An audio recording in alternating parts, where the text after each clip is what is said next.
Hey, Rainmakers. In today's episode, I'm interviewing Jasmine Williams from Road to Real Estate Investing. And she just gives so much value about how she differentiated herself in a saturated market to how she built a 7-figure real estate portfolio. I got so much value and information just from interviewing her. So I know you guys are going to really enjoy this episode.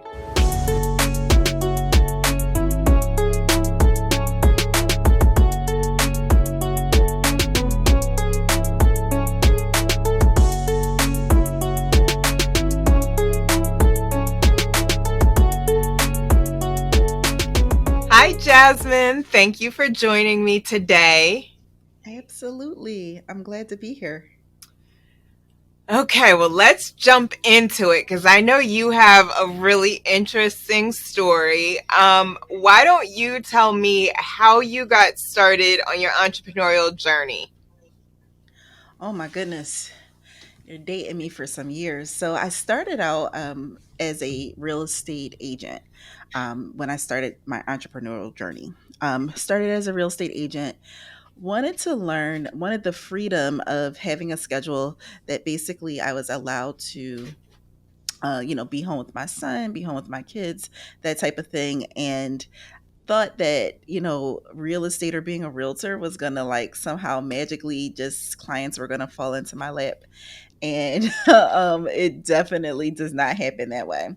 So, this was even before social media. So it was before we saw a lot of, I think Facebook had just like started. And so it was just like, oh yeah, I can sell these houses and talk on a cell phone and, what I mean, like all of the things. And it's just like, no, you need to have some sort of client generation strategy, all the things. So for a long time, to be completely transparent, I struggled, right? So I was having deals and kind of putting together some things, but it wasn't consistent, and it was my only source of income. So I dealt with a lot of like, I guess, stress, depression, all the things, because I thought that, I would be able to sustain my family with just real estate sales.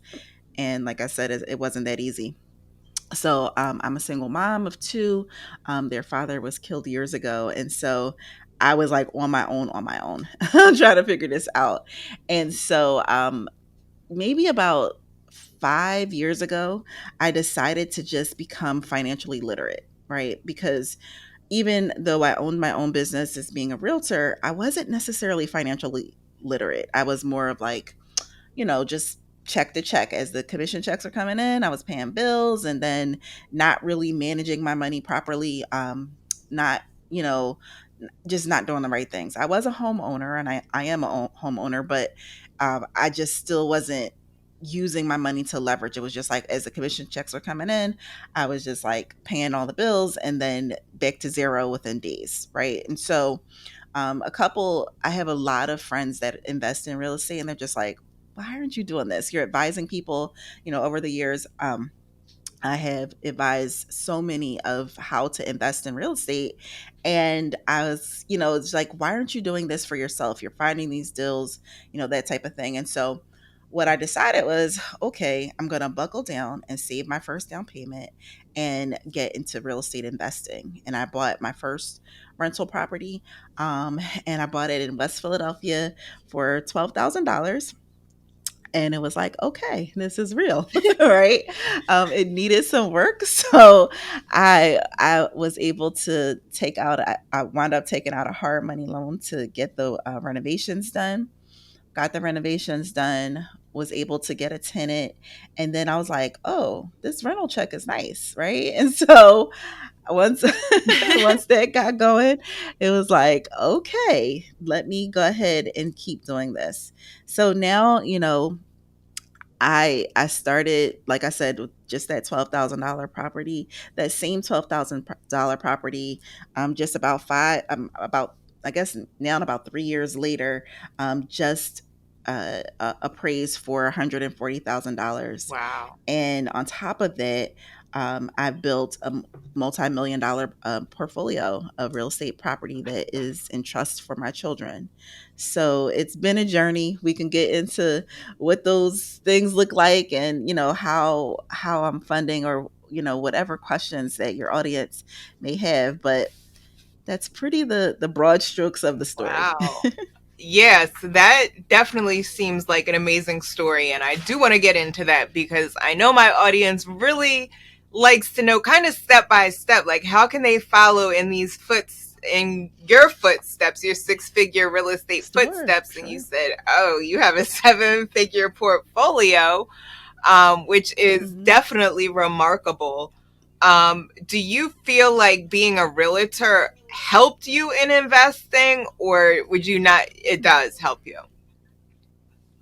So I think definitely it I get that question a lot, right? A lot of times people want to know, like, okay, do I need to become a realtor in order to invest in real estate? And Right, the answer is no, right? I don't believe that you should become a real estate agent unless you have a passion for sales, because that is what real estate is. I know we glorify it and we make it look like, it's something that, you're just selling these houses and things like that, but it's sales. right. You have to have leads, you have to filter those leads, you have to qualify those leads, all of the things. So if you are wanting to do that and really have a passion for helping people, because what I have seen and where my business has evolved from is that I started with, okay, all my family members are going to buy houses from me, and of course nobody was qualified, right? And so when I'm thinking about my colleagues, about the people that were in my circle, nobody was really there. So what I had to do, Sabrina, was learn how to fix credit, because people had long-standing jobs, but they didn't necessarily have the credit score. So I started a credit repair business. It actually did not start as a business. Oh, Initially, it started as just, okay, I know how to do this. Let me go ahead and get this done for family members and friends. Then it evolved into another six-figure hustle, which was fixing credit, to go ahead and get folks into homes quicker. So I was able to really be able to figure out, like, okay, now I can get people into houses because I know how to fix their credit, and I became really good at it. So I don't recommend, as a real estate investor, that you go that route unless you want to, help people, a lot. Because being a realtor is is not just, it's not just, I'm going to open these doors. Like, you have right. to And have all the compassion for people rush people. in Yeah, right. You have to with have their compassion for people. You have qualified to. credentials Mhm. and pre-approvals. But on the other side of that, Sabrina, the other side is that the connections and the network that you build as a realtor can be beneficial to you as an investor. Those first couple, I guess, first three properties that I purchased were from other realtors that were colleagues. So had I not been a realtor, I would have not maybe known them to be able to connect and then tell them what I was doing, like all of those things. But other than that, my actual real estate, like my experience of being a realtor, did not necessarily directly help me investing. Okay. Yeah, I that is don't something I advise like. for someone who's not a realtor. What's that? Oh, I was going to say, I think that that is something important for people to understand is you don't necessarily have to become a real estate agent to be able to invest in, in real estate. And that it Yeah, and is a there's, job. especially if you're like, right, right. And especially if you're, getting some humble beginnings and starting with a shoestring budget, becoming a realtor is not cheap. You know what I mean? The fees, the licenses, the schools, the business setup, all of the things to set you up for success, it can cost. And I mean, it doesn't cost a ton, but it still has, some cost involved. So with that, if I had to do it over again, I probably would still be a realtor just because of the rewards that I've gotten of being able to help people. But that was outside of me being an investor. The only thing that I think about that I would have done differently is invest in real estate a lot earlier, or a lot sooner. But it doesn't. I don't think the two really, I think that someone probably could argue with me that it could have helped me and put me in a better position, but I don't know that it directly did. Okay, and that's interesting. I So really yeah, I for sure, yeah, for sure, with being an agent, it's not mandatory, but it's nice. And so you said that when you were first starting as a realtor, your circle of influence basically didn't have the credit to qualify, and you started a credit business that helped the people to qualify. I think that is Hmm. really interesting and really ingenious. Where you're kind Hmm. of making the market for yourself. Like, oh, well, you're not qualified. Let me help you to qualify. Do you still do credit repair? I do. So what I've done is have it evolve, right? Because I saw a need in our communities, especially Black and Brown people. We want to purchase homes, but we don't have the financial literacy. So I started a Wealthy Women Club that basically incorporates business, I'm sorry, personal credit repair into the mix of things, but also financial literacy. So one of the studies that I've done is that, you know, I think it's less than 40% of women don't maintain a household budget, and they don't know how to budget. So in our community, we go ahead and facilitate how to start a budget, get a budget going. If you want to purchase a house, these are the steps, but the steps be before the steps. The steps start at, oh, you have to get pre-approved, you have to go ahead and contact the realtor, connect with a mortgage officer, those types of things. But what are the steps before that, right? How much do you need to save, for your purchase of your home? What does it look like when you don't necessarily have the credit to do that? Let's get that in order. What if you don't have that savings together? So it's like the prerequisite to the purchase. And so that's what our program is. And it's transitioned the credit repair business into that, because even with credit repair, what I was finding is that I was helping people get their credit together, get all the way to the end, and then they didn't have savings to purchase. Oh, So I'm like, there's something missing. right. Financial literacy is a real thing, and it's a deficit in our communities. And because of that, I'm like, you know what? In order for me to do this, for it to make sense, I need to go ahead and just do a holistic thing.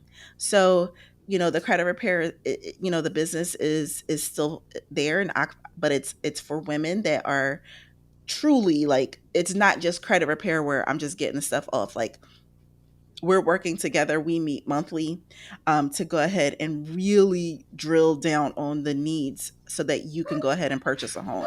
I only work with women that want to purchase their first home, or invest in their first rental property. So I don't just take clients that, like, maybe want to fix their credit to purchase a business, or whatever. It's literally just for that, and it honestly filters clients into my real estate business. And that's just the way that I set it up. And when you become niche down to who you serve, it becomes a lot simpler. So then the message and the offer is there, and it's simple. That is really unique. I'm sorry if you hear my dogs in the background. There's No, you're fine. I okay. hope that my puppy doesn't come in. So That's like my worst fear is the dogs interrupting someone as they're saying their uh, brilliant story as you were. yeah,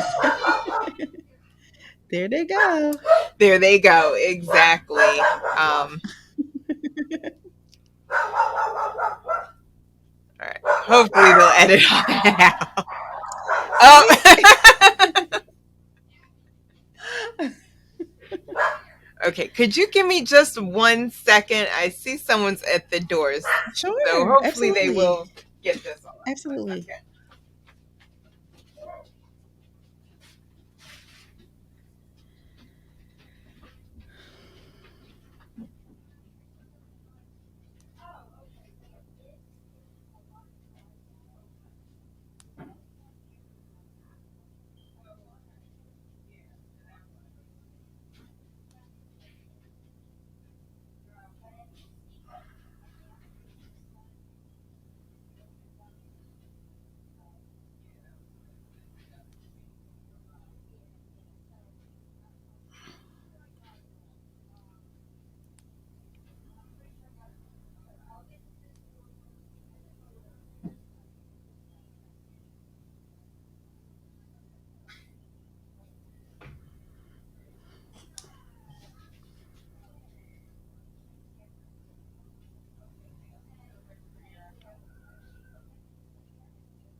Okay. Sorry about that. It just was a lot It's no going on in worries. my house today. um No, you're right. You're fine.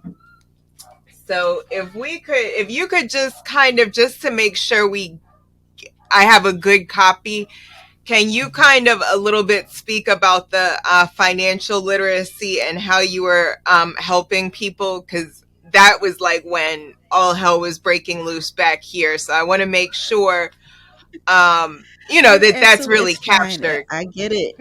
It's the summertime. Everybody's home. So everybody and the dog is just so excited that everybody's home, I right? know there's someone going through my stuff, and I'm like, okay, well, when you're done, you could just leave because I said I have to record. And she knocked on the door, and I'm like, oh, something must be wrong. She's like, oh, I'm done. I'm like, okay. Nah. Okay, so I'll talk about the Wealthy Women Club Yeah, or if you could Wealthy just Women pick up from Circle, how you right? And so started the Wealthy Wealthy Women, Women. yeah, how it went down to start was that I wanted to be able to help women holistically go ahead and be able to purchase a home. What I was finding was that everybody wanted to purchase a home and they knew the steps, right? So you knew that you need to get that pre-approval, you knew that you need to, but what happens before that? How do you even get to the point that you are pre-approved? You start searching for grants and things like that. So, the Wealthy Women's Circle is for women that are looking to go ahead and either invest in their first property or purchase their first home. And I help them through their credit challenges.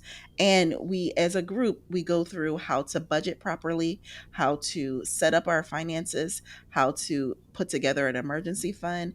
It's, I think it's a 4 out of 10 women don't have an emergency fund. And so it's just like, okay, we have to set this up because what happens is that we get we get good with our savings, right? So I'm not sure if you've ever been through this, but I've been through this personally. You get together, like maybe like you just start saving and you're saving like religiously and you maybe get $5,000, $6,000 going, and then life happens and you're hit with an emergency. Right, You're hit with that emergency, and then from that emergency, what happens is that you're like, oh my goodness, I had to deplete my savings.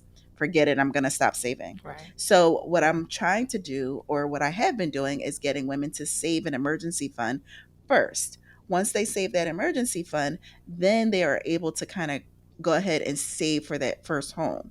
And we put together a savings plans. We go ahead and we put together a plan for them to get some side hustles because a lot of people are overextended in their household income. And the thing is that it's not just it's not just because we're like overspending, like we're going to Target and going crazy. It's just every day. And one of the things that I think is really empowering in the group is that I encourage them to assert themselves at work.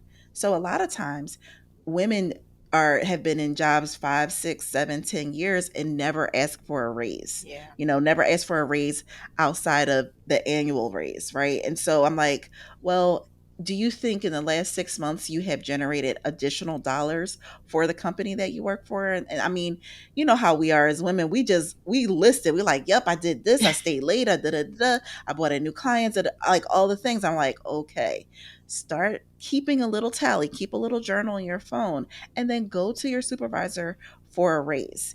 And so what happens is that they're like, okay, I don't know. I'm like, here's the thing. We're walking into a recession. There is a shortage of good employees. These employers are not trying to hire anyone else. If they can give you an extra dollar or two an hour just to keep you happy, they're going to do it as long as you're doing a good job, Yeah. right? And so you have to know those statistics in order to be able to say, you know what, I need to be paid what I'm worth. So young lady went in, she went in and her job was like, well, we don't know. She went online, applied for the same exact job at a different hospital. She's doing the same exact thing, got $20,000 more a year. And Wow. that's just based on her asserting herself and just having I guess the courage to go ahead and say, you know what, I want to get to my goal. I need to be paid what I'm worth. And because of that, I'm going to go ahead and do this. And I need you to either pay me or we're going to have to part ways. And there's so many, like, so many polite ways you can do that, but don't ever get comfortable that you're undervaluing yourself. And that's one of the things that we talk about in the group. So that financial literacy really has, you know, it went beyond just credit repair, because a lot of us, a lot of women um, may have some stuff that they need to be on their credit, but even when the credit got fixed, they didn't have the savings to purchase a home or a budget to even think about the savings. So I said, I have to revamp this. And so we only serve women that are looking to purchase their first home or investment property. We only service women that, are really wanting to work hand in hand with myself and my team and not just say, okay, they're going to get all the things off my credit report, Right. because that's not going to get you to your goal, right? It's a team thing. And of course, my team does their part, but we need you to do yours, whether it be putting together that emergency fund, savings fund. We help you create side hustles. So you're going to come and talk to our community next week about side hustles and about how they can make money with an insurance adjustment. So all those things, I have people that this one lady, she saved $6,000 doing surveys every day. She would devote like 2 to 3 hours a day after work to do surveys. I have another woman who tutors kids in China how to speak English, and they pay her like $30 an hour. And it's Really? amazing, right? It's like when the resources just come into the community. I provide a lot. I do a lot of research on how to create extra forms of income. And I just, it's one of those things that it's become a passion. And so that's why I say I would never not do real estate again, because I probably wouldn't have went down this path, Yeah. as far as being a realtor, because the passion is there for me to be able to help these women get to the point that they are financially free. That is really amazing. I had no idea all this was going on in the background of your realtor career. Um, and yes, so much of that information is so needed where you're not just like, okay, I'll remove a few items from your credit, but you're actually teaching people how to negotiate for salary raises, which you're exactly correct. Most women, they just think if I do a good job, for some reason, the boss will I'll come be around and be recognized. like, here, let me give you And they more won't. money. Right. They It won't. And the just thing is doesn't that yeah, happen. it doesn't.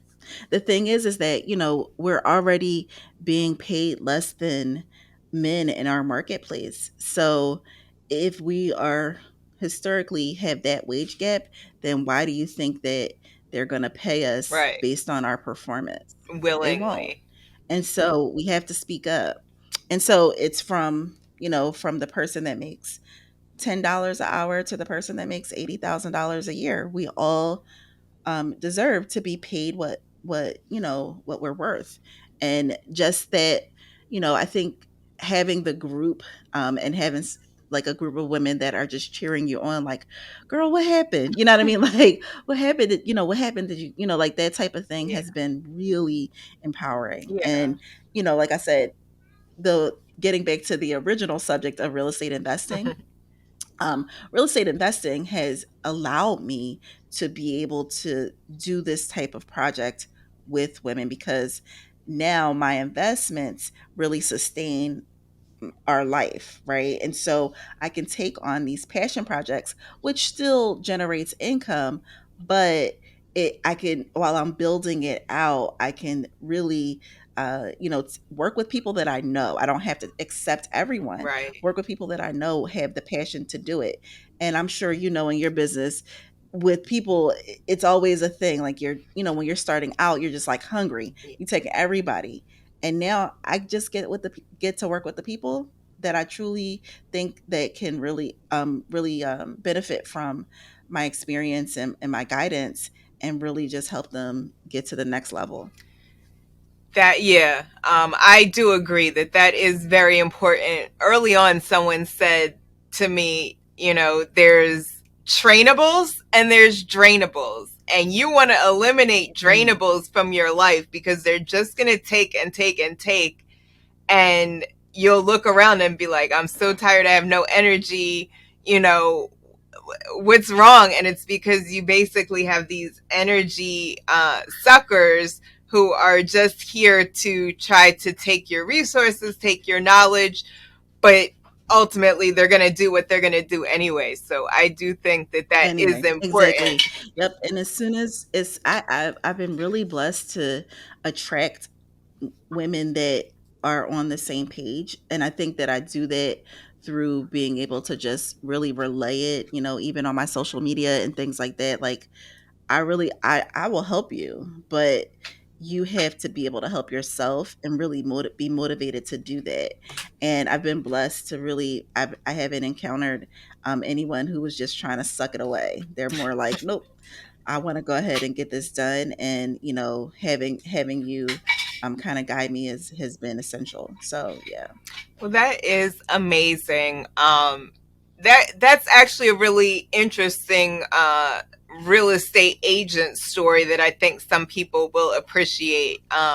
Because basically, you took a market that is pretty saturated, and carve this niche out for yourself, where I'm sure you're attracting a ton of first time home buying women or want to be investor women who Yeah. can follow And we your do, process. do. And I'm sure even watching Yeah. this now, and we'll get to this, I'm sure there's going to be audience members who are like, I want to be part of this program. I want to buy my own house. Mhm. And we will um, get to how I know that they're going to Get want to to that. know, how do Yeah, we and reach I out? mean, Sabrina, the thing, you're right. With the saturation, especially as being a realtor, it's like, how do you stand out? How do you stick out? And, we do anywhere between 80 to 100 deals a year, and we do it well. And it's just because we are willing to work with people that are willing to work, to work with themselves. And, we just, it just is a lot different. The knowledge is there. I took the time. I get a lot of inboxes. Hey, how do I become a realtor? How can I do that? And the first thing that I say is become knowledgeable about what you're selling. Right, And then everything goes silent, right? Everybody wants to show the home. Everybody wants to be at the settlement table, but what are you selling? right, Are you selling, with the real estate that you're selling? How do people even get to the table? How do mortgages work? When I Over my career, I would sit down and either sit at a mortgage officer's office for a day and just really hear about their products, hear about what's going on there. How can this product help this one? I know way more about loans than I should, right? But when someone asks me a question like a buyer, then I'm able to advise them and put them with the lender that I know that can get them pre-approved, versus me just saying, okay, go to this guy in my office right. and call me when things work out. I I can literally evaluate someone's situation by just having a conversation with them. And then out of my network of lenders that I work with, okay, this one can help you, this one can help you, this, that type of thing. And then we have a better success rate. If you try to group people together, that's when it's not gonna, you're like, oh, I can't get him approved. But that guy, he doesn't deal with folks he doesn't specialize in folks that are self employed, or Right. this person doesn't really go with the lower credit score. So, or you've only been on your job just 2 years, this lender is more friendly when you have 5 years in. Those types of things, and knowing what your different lenders can offer is going to be able to match them together. So that's kind of That's how I'm able to separate myself. that is really a gem that anyone can take and apply to their industry, because you became a student not just of Oh exactly yeah. what you were selling, but you kind of looked at, well, what are the other things that I should be knowledgeable about? Even though you're not a mortgage broker, in your mind, like, because I've spoken to Know how mortgage to brokers, and qualify a person. they're usually the ones who are like, okay, well, I'm going to put you with this person, or this is who you'll Mhm. qualify with. But as a realtor, you took that extra initiative and time to go sit with lenders and kind of learn that market that is, Yeah. it's important as a realtor. But I've never heard another realtor say or speak with such Yeah. knowledge about these, about the lending The industry. different And parts, yeah, and it's a lot. It's not, it took time. But what I did was, Sabrina, when I didn't have any clients, that's when I was paying attention. Right. So when I didn't have any clients, because I like I said, I needed the money. Like, it wasn't like, oh, if I don't make it, like, it was like literally like, this is like, life or death, right? right. um so I didn't have a choice. I had to say, okay, I don't have any clients, I'm still going into the office, and I'm still going to sit through these trainings and things like that. And I'm still a student. Yeah. I have coaches now that coach me in my business, but I'm still a student. You'll catch me at either a first time home buyers class, and I've been a homeowner for a long time, or you'll catch me at a beginner real estate class or something like that, because there's always something new to learn. And I actually, in my calendar, I build in time to learn, whether it's a YouTube, whether it's a podcast, whether it's someone said, oh, you know what, you should watch this webinar, that type of thing. I build it into my calendar every day, so that I am actually knowledgeable, to be able to show you what's going on. I didn't finish college when I was in college. I had my daughter, so I didn't finish. And so, in order for me to be able to be the top and still be able to make a living, I knew that I had to still go the extra mile, and that's what I always do. I really love that. I do consider myself to be a lifelong student, as well as I'm sure all the I listeners. know. We've been friends on Facebook for so long, and I didn't even, how you like friends with people, and I just like, and when I saw your post, I went onto your Facebook, and you have such an amazing story of like what you're doing and how you're evolving, and that's just, it's remarkable to see. But I see a lot of like similarity of us, like, look, we gonna make this work, or we gonna make this work, that's it. Right? So, and that's really what it takes. It just takes for you to just really invest in yourself.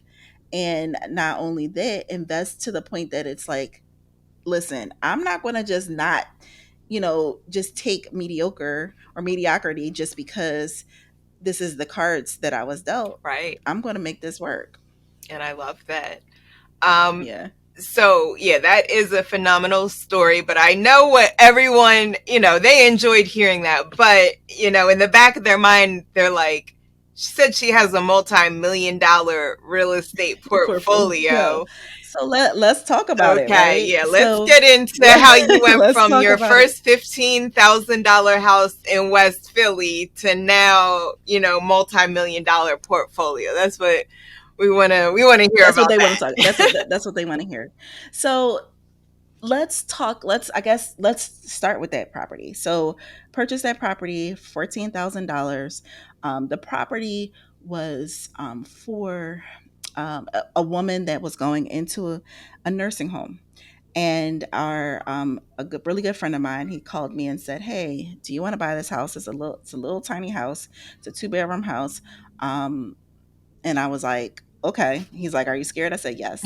And so I went through and I became a general contractor, right? So I went ahead and purchased the property, and like I said, got a hard money loan. Went through, go ahead and got that property together. Then I guess a couple months later, I was presented with another property in North Philadelphia, and I bought that one for $18,000. And it was, a property that was occupied. It already had tenants in it, and the tenants were like, "Yeah, we're going to, we're going to pay." And then they, of course, wound up not paying, and I had to evict them, and that was another thing. So, but then I went through and got a loan and did the renovations on that property. Then I bought a duplex. Bought a duplex, and the duplex was a in Germantown, and that duplex was really a the property that I thought, okay, this is going to be good because this will be an Airbnb. So Airbnb on top and a long term lease on the bottom. Thought it was going to be good, and then COVID hit. So we had the Airbnb open. We're booked, like we opened like in January. We were like maybe 2 months in, and we were booked until like Mother's Day. Then one day, I started just getting like these massive cancellations. I'm like, what the heck happened? And it was COVID, because Airbnb was like, yeah, we don't know what's happening. We're shutting everything down. Right. So the good thing about that property, purchased that property for, I think it was like 56,000. The good thing about that property was that I still, even with the repair costs that I had to do with it, I still was able to really have a long term tenant in the property and still make money. So that was good. Um, as you get to know me, Sabrina, I am very transparent. So right after the pandemic hit, the tenant that was the long term tenant that was downstairs, she decided not to pay. I was going to ask you So about that. yep. So I will not paint this. This has not been like, yeah, I just own these properties and there's gonna be like, these like roses, no. It was, she decided not to pay. That was a guess it was probably like a 16 to 18-month battle. Um and then I was finally able to get her out, but she wouldn't even sign up for the rental assistance. Yeah. So I took a loss there. And so then in the meantime, I had purchased another property over in Southwest Philadelphia, that was, it's a two-bedroom rental. And one of the things that I am implementing now, well, let me rewind. So then I purchased another property, and I'm using the bank's money. So Right. I figured out how to use other people's money to purchase real estate. I was saving my down payment, saving the rent from the rents that I was receiving. I was saving that and putting that into the down payment. And so my daughter, so she's 20 now, but she was 18 at the time, and she's texting me like, "Mom, can you buy me a luxury car when I turn 18?" Maybe she was 17. And so I'm like, I drive a Toyota. So what like she's like, "Yeah, I want a BMW." I'm like, no." So she with that, she went ahead I went ahead and said, "I will not buy you this car, but I will buy you a property to flip." So she and I were going to flip a property together. We bought a property in Mount Airy to flip, and we it turned out to be like this whole like big thing her because we were still in COVID time. Right. Her school, she had a senior requirement of doing an internship, so she was able to do her internship as with my company, and as long as I took another student. So I had two girls following me around all winter long renovating this property. So when Briere, who's my daughter, she graduated, I'm like, okay, well, we're probably going to go ahead and sell the property. And so she kind of just wanted to decide what she wanted to do. And I was like, okay, well, what do you want to do? Briere has dyslexia. And so because of that, she learns differently. And so one of the things that was really important to me in my legacy was that she forever would be able to be in her creative mind, right? Because if she had to just get like a desk job, that, it probably would be a challenge for her. Right. So she's actually in college now. And she said, well, you know what? I want to go ahead and I want to go to college for nursing. And what she's doing now is she's going to school for nursing. And we turned the one that we were going to flip, we turned that into a home care home. So Ah, that's a facility that is for people with disabilities or intellectual disabilities. And so we're almost approved. We'll be approved in a couple more weeks. And so that property is going to gross us about 15,000 a month, and it's because the state pays for the residents to live there. And it's Briere's business. So I'm just the silent investor. But she's been working with an attorney, an accountant, all those things to go ahead and get things set up. And so, but that property, remember, it was supposed to be flipped. So that property really tilted us over the worth of the portfolio, because at first I was going to sell it. right. And that's what I could tell to any investor, like, don't sell. Right? I know that sounds kind of crazy, but don't sell your property. As you get these properties, hold on to them, because that property, I think that property appraisal came back at like 350. And so with that property, I didn't even take the equity out of the property. We just needed the appraisal for the state. And it was like, you know what? At first, I was like, well, it makes sense to sell it because I wouldn't necessarily be able to get enough rent if I were to max out the property.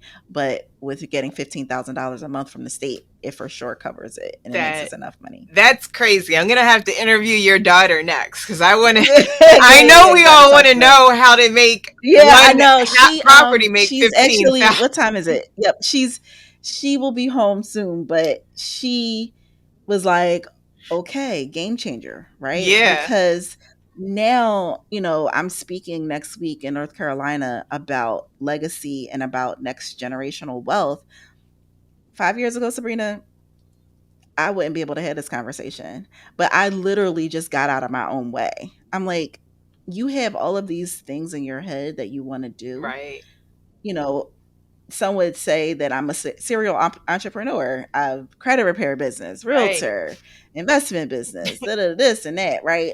But once I got focused on the people that I want to serve, it just it was a game changer. And so now, being able to do that, we bought another property in Southwest Philadelphia. Again, we're using bank money, right? So I'm putting down, you know, in a lot of cases, I'm cross collateralizing my properties from this one that I own outright to be the down payment for the one that I want to purchase. right. So there's not a ton of out of pocket costs, but there's some there for closing costs and things like that. But we purchased another property in Southwest Philadelphia. I have another one in West Oak Lane. There, I bought two mobile homes in Alabama, which was that's a whole nother Yeah, episode. that's But kind then, of random so it's from different. You're saying different neighborhoods yeah, in yeah, yeah. No, Philadelphia.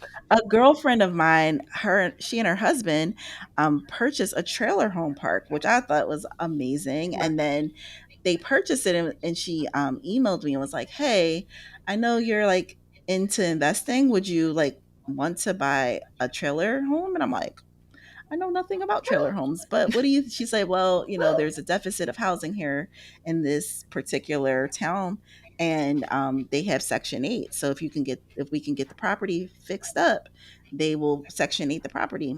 I make $850 off of a trailer home that I bought for like $3,000. Wow. So Yeah, yeah, we will it's, have I to mean, and I had to circle put, back around and do a follow up yeah, on and that. I had to put, but see, trailer homes are different than like our homes here in Philadelphia because it's, we have to do all the things. Trailer homes are like very compact. It's like renovating a room. Right. So even maybe $7,000 to $10,000 I had to put into the project, but I'll take it for 850 a month. Yeah, that's amazing cash flow. So, Yeah, absolutely. yeah, you have a lot So going on. how So, did how I many? do it?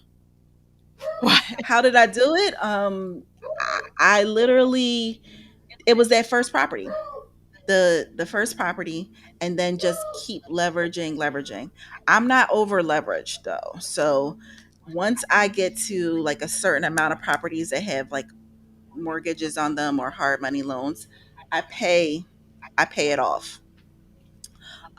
And I'm doing that from either my real estate sales business or my coaching business.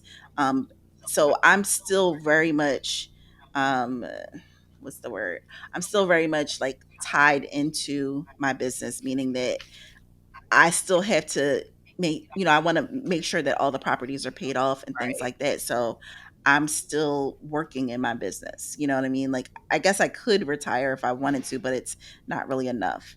And so, um, right now, I think we're up to about 10 properties, and that's not including the mobile homes. Whew. Well, Um, and that's so it's so amazing. funny because I'm sorry. It's so funny because we were talking about disruptions, and the long guy who usually comes on Thursdays is now outside of my house. So sorry about that. We may have to do this over. If No worries, no you, worries. We're just getting into the Rainmaker round. And of course, I'll have to have you back because I know you have a ton more stories and strategies that we need to know oh that are yeah, making six figures. I would love to talk to your daughter because I know we all want to know how to make a single property make $15,000 a month. I know. That's a whole that's a whole Yeah. story right there. She's a very much so. You'll love her personality. So she is very much so like she. The one thing that I say for especially real estate investors, um, we have to educate our children on the business. Right. Now, will they want to run all of these businesses and do all these things? Probably not, right? Because a lot of times they are like, "Yeah, mom, you're like tired and you don't have time to play the game and all the things." Like, I get that, right? And so what I try to do is teach them about what I have going on so that they, if something happens to me today or tomorrow, then they are educated enough to know who to hire, what has to work in order for them. Like, this legacy, these properties that we own today could really, for generations to come, Right. even if they just lived off the rental income, would really set folks up, right? And so, um, setting up the proper things like a trust and things like that has been like kind of my next level, right? So, we're almost done setting up a trust with my attorney and things like that. So, but that was something that I had to get to. So you don't start there, Right. but you definitely, you want to start with a will and that type of thing. Well, yeah, you've given me a lot to think about. And I really am just in admiration of your story of how you kind of took this saturated industry and grew it into several six-figure businesses and $1 million plus portfolio. As a single mother. So I think that everyone is going to get a lot of inspiration from just hearing your story and what's possible. And, the main thing is just don't give up and making yourself a valuable player, even if you're in an industry, in a city that has hundreds of realtors, hundreds and hundreds of It's like, realtors. I think it was the last time I checked, it was like 14,000 realtors in just Philadelphia, not Philadelphia, including yeah. like suburbs, Delaware County, Montgomery County, just in Philadelphia. And you got to be different. All right, so we're going to get into the rapid fire round we call the Rainmaker round, where I'm going to ask you a few questions. Okay. So first of all, I want to know what book you're reading right now. What book is funny because I was reading it while I was waiting for you. It's called The Prayer of Jabez. And so I'm a Christian, and this is by Bruce Wilkinson. But the really good thing about this book, and the thing that kind of resonates with me, and the reason why I decided to start reading it, is because it talks about how God wants us to have big things in our life. We just have to ask. And so, if you get a chance, I'm not sure what your religious beliefs are, but if you are, you could, anyone can read this one. This Right. one is really, really good. It talks about the prayers that you should be praying for increase in your life. I love it. What is it? The Prayer of Jabez. Yep, the prayer of Jabez. Okay. Yeah, and I mean, I I'm always reading. So that was a game changer too, Serena. Reading. And it's like, what? Reading is that's like that's game changing. That's like life changing. Yeah, If that's you why I always want to know what people are reading. Which leads to When the I next tell you, question. What book would you recommend to someone who wants to follow in your six figure footsteps? What would be the first book you hmm, would tell them? Start with this book. Profit First, and Profit First by Mike McCallowitz. I'm listening to that Calloway. actually on audiobook right Yeah, now. Profit First is especially for financial literacy, especially if you may not have a ton of personal financial literacy, and then you're like, oh, I'm starting this business, and you just don't know anything, like me. Um, Profit First, game changer. Profit First, and also what I recommend with Profit First is all of the supplementary stuff that he has on his website. So he has workbooks and all those things. Download that stuff, take your time, take a weekend, and you probably can get through the bulk of Profit First, Yeah, and that that is will really great advice. I do, as soon as we get done this call, I'm going to go on his website because I'm always in my car and he'll be referencing things.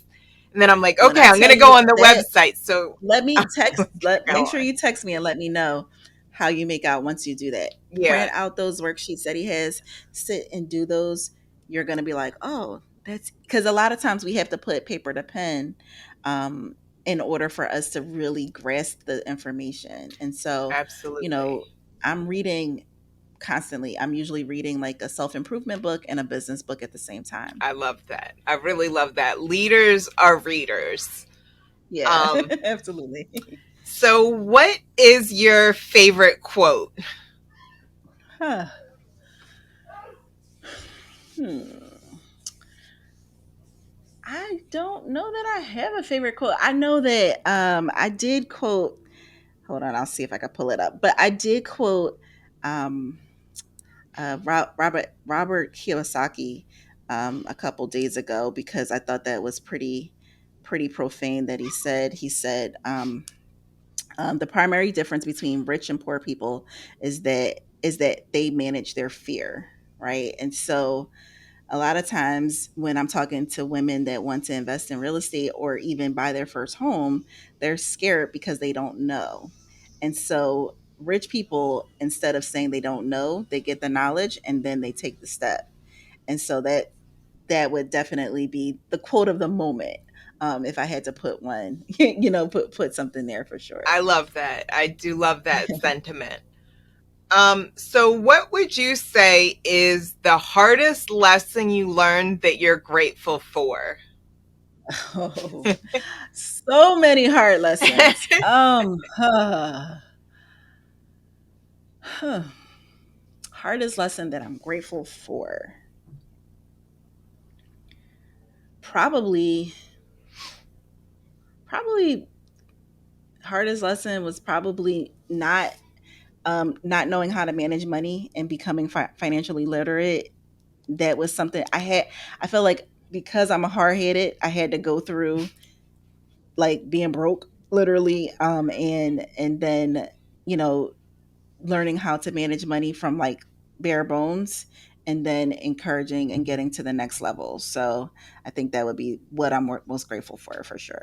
Okay. And now I know everyone's been waiting for this moment, but how can people follow you, get in touch, become part of your women's first time home buyer group? How can we get more information from Jasmine Williams, the brilliance Yeah, of? so the best way for you to interact with me, I spend a ton of time on Instagram. So Facebook is really for like high school classmates and like that type of thing for me. I spend a ton of time on Instagram, and I'm always, teaching in my stories. And so my Instagram is at Green Real Estate Mom. And there's links there for you to we open up the club every quarter. So there's announcements there, and I'll send you a link for people to join our mailing list. Yeah. And there's a lead magnet that I just created not too long ago that I'm going to share with your audience. And it's just a free resource of a checklist of like just getting yourself ready to become wealthy. So those are the best ways to engage with me. And every DM means a lot to me because I'm able to really, if I don't know the answers to those questions, I'm able to really like expand on that and really be able to say, okay, who do I think would know the answer to this question? Because I get some doozies in my in my inbox, and I'm able. It really expands my knowledge base as well, for sure. Okay, well, I know everyone got a lot from this episode. So many jewels. So make sure that you follow Jasmine. Watch her story. It's really a fascinating one. If you're in the Rainmakers Alliance, you're going to get those extra questions. If you're not, make sure you join the Rainmakers Alliance, so you Cool. can hear what we ask behind closed doors. So Oh with that, we're yeah. going to sign off from the main session. Jasmine, I have just a few more questions for you. Okay. Thank you, everyone, for tuning in. Okay, so this is just a few questions for my membership group, just so they can get a little bit of additional insight. Sure. So give yourself a piece of advice you wish you knew when you started your journey. Hmm. In real estate investing, knowing my numbers. So not a lot of the ways that I'm able to leverage so quickly now is that I became a master at analyzing property. Before I wasn't. So I was just purchasing property because in my head it was cheap. And then, it was like, oh, well, okay, I'm purchasing this property for 14,000 or, whatever. How could I go wrong? And I didn't, right? But the reality of it is that as you progress and as you buy bigger projects and things like that, is not, you don't want to have that much room for error, right? And so you want to make sure that you know your numbers so that lenders are, when I send my lender or the lender that I work with for hard money, when I send him a deal, he's more like, it's more of like a, it's just like he already knows that I've already analyzed it, Right. put together some spreadsheets to be able to know that it works, and then he's just like, just doing a overview. It's easy to work with me because of that, right? Because a lot of times when you don't know your numbers, then they are like, oh my goodness, like I was supposed to, like keep sending them the same thing, and people are like they don't want to answer your phone calls. Right. So lenders appreciate, and some deals just don't ever, don't go through for various reasons, but at least you know that it works, and it works based on what that lender's parameters are, and then you work inside of that. I love that. So know your numbers. If Mhm. someone wanted to get started today, what are 3 actionable steps they could take? So the first thing that I would do is I would for sure look at that personal budget, that personal financial statement, and see exactly where I'm at.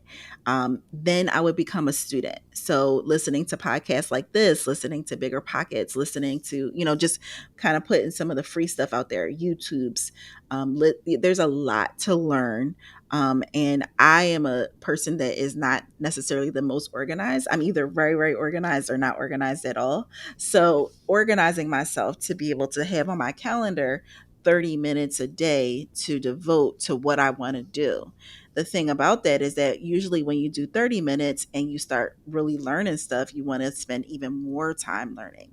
So, I would start with 30 minutes and then I would go ahead and train myself every single day, before the kids go off to school or when they're asleep at night. Instead of watching television, turn that off.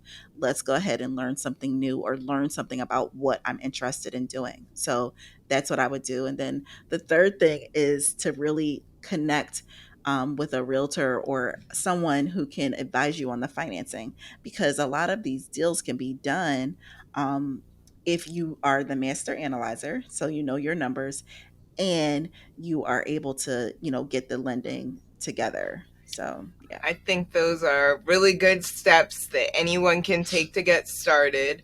And then absolutely. lastly, I just want to ask, what are three rookie mistakes to avoid?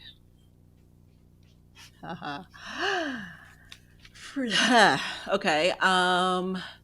Definitely contractors, right? So we can get started in talking about the crazy world of contracting, right? But with dealing with contractors, you want to go ahead and make sure that you are knowledgeable enough to employ them. Especially with me working with women, a lot of women are like, I don't know, I'm just going to. No, you need to kind of educate yourself enough to be able to speak their language. Now, I'm not saying that you need to know how to rewire a house, right? But knowing the order of operations on any project is essential. So you're going to start with the outside, make that outside waterproof, then move into the inside, do your demo, go ahead and frame up your house if you're doing something that requires new sheetrock.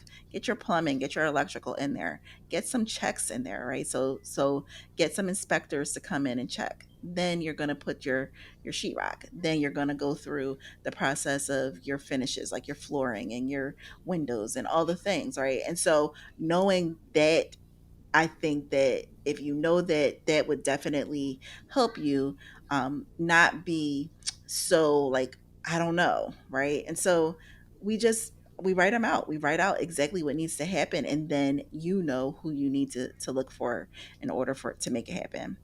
Um, Rookie mistake number two is perhaps over leveraging yourself, for sure.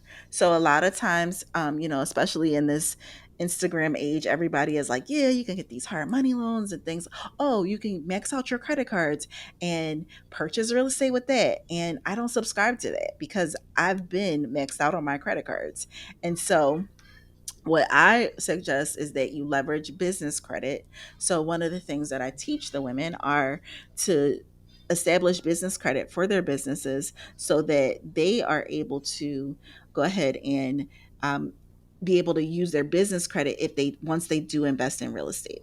So once they go ahead and invest in real estate, you're not using your personal credit.